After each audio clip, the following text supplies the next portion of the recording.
Nothing can proceed in seduction unless you can attract and hold your victim's attention. Your attractiveness will pass unless you spark the more enduring kind of spell that makes people think of you in your absence. Quote from The Art of Seduction by Robert Greene. You guys, episode 3, woo woo. Bear with me today, you guys. I have a really busy day. I'm in between teaching Pilates classes right now, so hence the mess. But guys, that line, make people think of you in your absence. That's the entire point of this chapter. So last episode, we talked about indirection, starting off as a friend, lowering defenses, and just letting things build naturally. But what happens when that person that you're trying to seduce is finally aware of you, when they're finally intrigued? Once you have the attention, Robert Greene emphasizes this is where people tend to mess up, because most of us are a little too obvious. We're too consistent. We're too easy to summarize. And when we become easy for another person to summarize, then the attractiveness and the curiosity just kind of dies. Having attention really isn't enough, because attraction is easy. So having it is easy, but holding it is the tricky part. You can be extremely beautiful, extremely charismatic, but if there is nothing else beneath those layers, beneath the layer of beauty, then the effect just is fully gonna fade. Remember that the goal is never to be just liked in the moment. The goal is to have you lingering in their minds. And the way that you do that is through complexity. So this chapter talks about mixed signals. And when you think about mixed signals, it's so easy to just automatically think, okay, toxic. Just being confusing and emotionally unavailable. And yes, the book does talk about the coquette. That's a type of seducer where they play hot and cold. And although yes, that's intriguing, that could be really seductive, this chapter is more so just talking about contradiction within your personality. So the ability to be both tough and tender, playful and serious, innocent and a little cunning. So think of it as revealing the different layers of yourself, the different layers of your personality. Not so much being just inconsistent, but more so just dimensional, It is in our human nature to be drawn to things that we don't fully get right off the bat. I honestly saw this play out in my own life when I studied abroad. I wasn't even doing this intentionally, and I had read the book, but I wasn't applying anything consciously, at least. When I was first meeting people there, I did not lead with my serious side. I led with the childlike part of my personality, not the childish part, but the adventurous, curious, and just excited about the world part of who I am. The part of me that wants to travel. We're studying abroad. I want to go everywhere. The part of me that wants to try all the new foods, laugh at all the small things, whatever, be spontaneous. That energy is honestly really natural for me. So it was really easy for me to just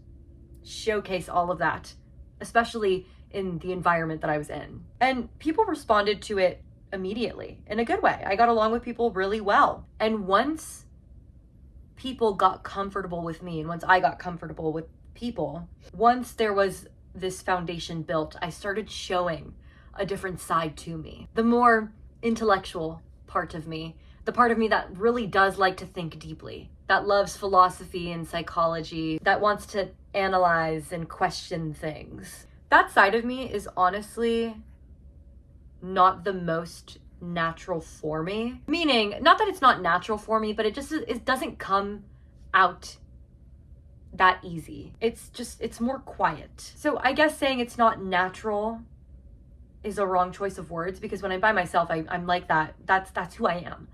But when I'm around other people,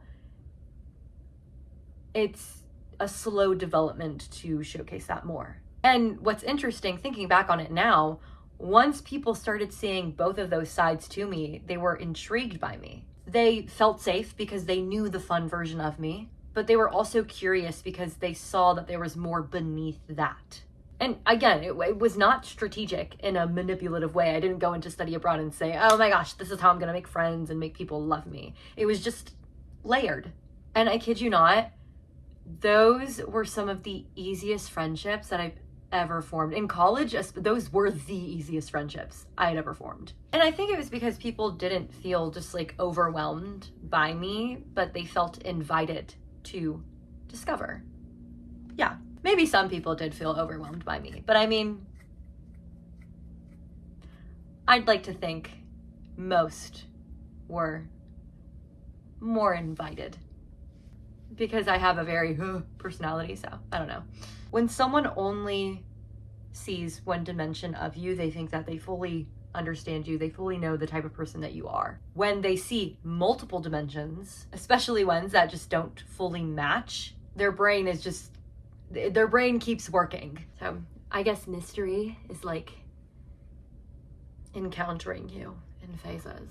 If someone only enjoys you when you're physically there, then I think it's safe to say that that connection is more surface level. But if they leave a conversation kind of reminiscing and think, wait, there's like more to this person, that's when you created something that's lasting. Not because you're trying to confuse them, but because you didn't rush to over-explain the type of person that you are. And this part is like so important.